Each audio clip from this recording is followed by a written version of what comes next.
राम राम सभी प्यारे साथियों को स्वागत है आप सभी का आपके अपने चैनल लर्नोलॉजी अड्डा में। जैसा कि आप सभी को पता है यूपीपी का जो पेपर होना है 17-18 फरवरी को होना है। 2 पालियों में होना है, आपको यह भी पता होगा। शनिवार रविवार 17-18 फरवरी। पहला शिफ्ट 10 से 12, दूसरा शिफ्ट 3 से 5 होगा। उसी के संबंध में एक नोटिफिकेशन आई है यूपीपीआरबी द्वारा, advance information for allotment of examination city. मतलब कि आपके एग्जाम सेंटर जिस भी शहर में है उसकी जानकारी आज यानी 10 तारीख को वेबसाइट पर प्रदर्शित की जाएगी।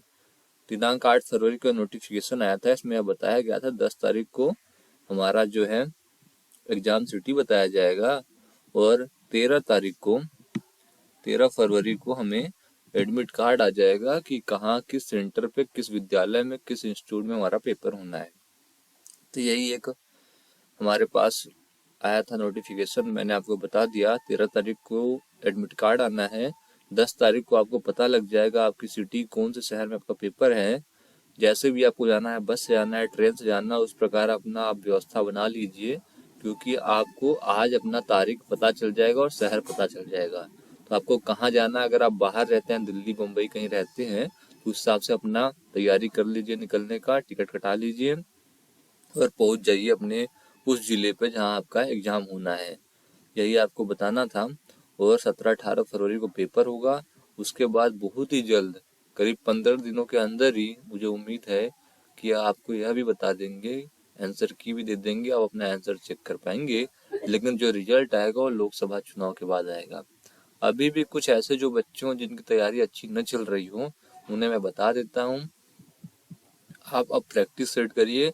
कोई भी सिलेबस पढ़ने की कोशिश मत करिए, केवल केवल प्रैक्टिस सेट को लगाइए, फिर प्रैक्टिस सेट को एनालिसिस करिए। एनालिसिस का मतलब होता है जो भी क्वेश्चन हमने उनमें देखे, हमने सॉल्व करे, सॉल्व हुए या नहीं हुए।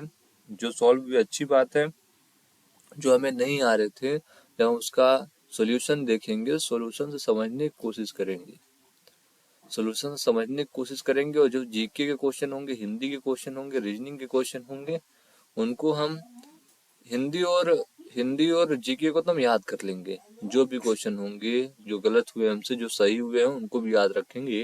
और जब आप सॉल्यूशन में देखेंगे, अगर आप टेक्स्ट बुक का मॉक टेस्ट दे रहे हैं तो उसमें सॉल्यूशन बड़े अच्छे रूप से बताया जाता है, उससे संबंधित जितने भी क्वेश्चन बन सकते हैं उस प्रकार से वो बताया जाता है। तो टेक्स्ट बुक का अगर आप मॉक टेस्ट कर रहे हैं तो आपको ज़्यादा लाभकारी होगा, क्योंकि मैं भी यूपीएसआई में टेक्स्ट बुक का ही करता था, मेरे अच्छे नंबर आए थे।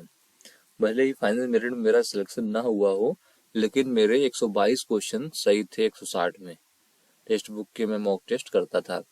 तो 13 तारीख को आ जाएगा। 17-18 फरवरी को आपका एग्जाम है। तैयारी अपनी बेहतरीन रखिए, चूकना नहीं है इस बार। एकदम मतलब मजबूत तरीके से तैयारी रखिए अपना। प्रैक्टिस सेट जितनी हो जाए उतना करिए। इस समय आप, आज 10 तारीख है, 16 तारीख तक 2-2 प्रैक्टिस सेट सुबह शाम, एक सुबह एक शाम करिए और उनका बस एनालिसिस करिए। और आपको कुछ पढ़ने की जरूरत नहीं है। करंट अफेयर्स पढ़ना हो तो एडुटेरिया की 6 महीने वाली खरीद लीजिए टेक्स्ट बुक की, अरे एडुटेरिया की करंट अफेयर्स, और उससे सारे प्रश्नों को देख लीजिए और बाकी कुछ करने की जरूरत नहीं है। ठीक है, आपका बहुत बहुत धन्यवाद दोस्तों। बीपीओ की हमारी सारी क्लासेस चल रही हैं, अगर आप बीपीओ की भी तैयारी कर रहे हैं तो वीडियो वहाँ जाकर देख सकते हैं। आपका बहुत बहुत धन्यवाद दोस्तों। जय हिंद।